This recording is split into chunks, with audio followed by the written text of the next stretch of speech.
आज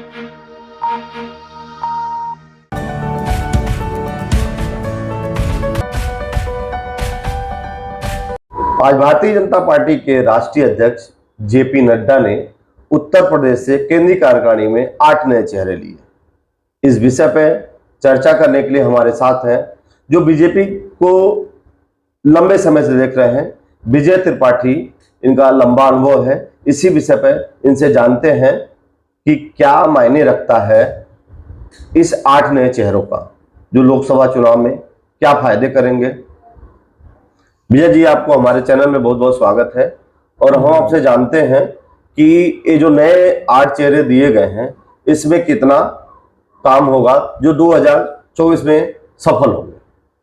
देखिए, सबसे बड़ी बात है कि जो उत्तर प्रदेश है वो एक अपने आप में ही पूरा सूबा ऐसा सूबा माना जाता है जो बहुत सी चीज़ें निर्धारित कर देता है, चाहे लोकसभा चुनाव हो और चाहे कोई भी चुनाव हो। लोकसभा चुनाव तो सबसे महत्वपूर्ण है उत्तर प्रदेश, और उत्तर प्रदेश के बाद ही आप केंद्रीय टीम को ये देखेंगे तो तमाम ऐसे चेहरों को शामिल किया गया है जो हर राज्य में, जिन जिन राज्यों में चुनाव है उन सभी चेहरों को शामिल कर लिया गया है। लेकिन उत्तर प्रदेश से जो 8 चेहरे लिए गए हैं उनमें 2 ऐसे चेहरे हैं जो बहुत महत्वपूर्ण हैं, जिनमें एक लक्ष्मीकांत वाजपेयी हैं और दूसरे हैं तारिक मंसूर, जो अलीगढ़ मुस्लिम यूनिवर्सिटी के वीसी रहे हैं और हाल ही में उत्तर प्रदेश में एमएलसी बनाए गए और सीधे राष्ट्रीय उपाध्यक्ष बना दिए गए। तो एक ये जो 2 चेहरे हैं, और लक्ष्मीकांत वाजपेयी जो मेरठ हैं और उनको राज्यसभा भेजा गया था, आज से काफी लंबे समय को उनको इंतजार करा करके तब उसके बाद जब उनको भेजा गया तो उसके कुछ मायने हैं। तमाम ऐसे जो संगठन के लोग हैं वो मानते हैं, भारतीय जनता पार्टी के जो अंदर खाने के लोग हैं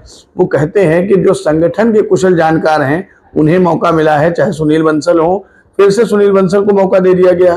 अब बड़ी बात यह है, राजेंद्र अग्रवाल जो वरिष्ठ मेरठ के ही 2 ऐसे लोग हैं, फिर वो कोषाध्यक्ष बना दिए गए। तो इन ऐसे 8 चेहरों पर अगर कहा जाए तो कुर्मी बिरादरी से रेखा वर्मा हैं, उनको भी लिया गया है।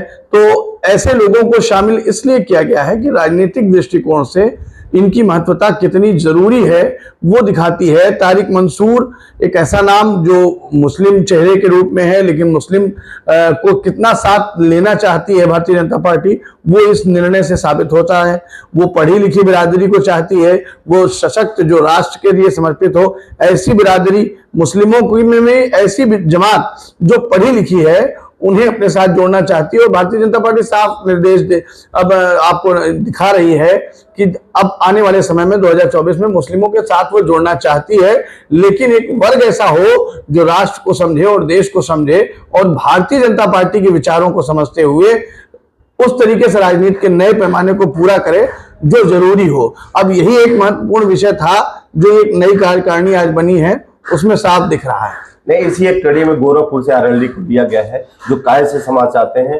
कई लोग 5 बार के विधायक रह चुके हैं, बीजेपी में उनका दहा, संसद कार्यकारिणी में भी उनको दिया गया है, एमएलसी उनको राज्यसभा से भेज करके संसद भेजा गया है। वो एक योगी फैक्टर है और उनके लिए कहा जाता है कि अगर योगी आदित्यनाथ जितना मजबूत होंगे उतना ही मजबूत राधादास अग्रवाल भी होंगे। राधादास अग्रवाल जो ये एक ऐसे क्षेत्र में आते हैं क्योंकि उनकी अपनी एक निजी पहचान है और उसमें ये कहा भी जाता है राजनीति में अगर एक आदमी कोई मजबूत हो तो उसके विरोधी को भी मजबूती प्रदान की जाती है। और उनके हाल ही में योगी जी से बहुत मधुर संबंध नहीं थे, उन्होंने खुद अपनी सीट उनको दी, लेकिन ये पार्टी का नेतृत्व का फैसला था कि उन्हें ही चुनाव लड़ाया जाए और उसके बदले में उन्हें रिटर्न गिफ्ट दिया गया।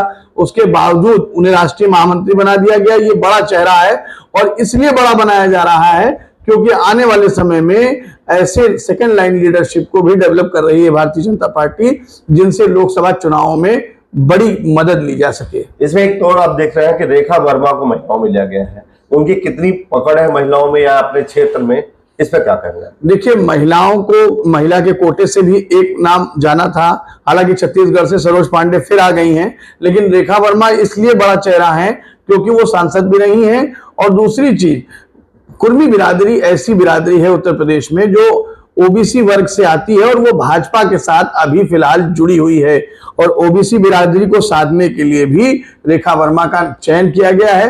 वो पिछली बार भी थी और इस बार भी रखा गया है, यानी एक बड़े चेहरे को मौका दे दिया गया है फिर से, लेकिन बिरादरी को भी साध लिया गया है। ये हमारे साथ है विजय त्रिपाठी जी जो बीजेपी को बहुत दिनों से देख रहे हैं। इस कड़ी में लोकसभा चुनाव का तो परिसीमन हो चुका है, आगाज भी होगा। आगे भी किसी और के साथ इस मुद्दे पर चर्चा करेंगे, आने वाले किसी और अगले मुद्दे पर चर्चा करेंगे। विजय पांडे, जनवाणी न्यूज़, लखनऊ।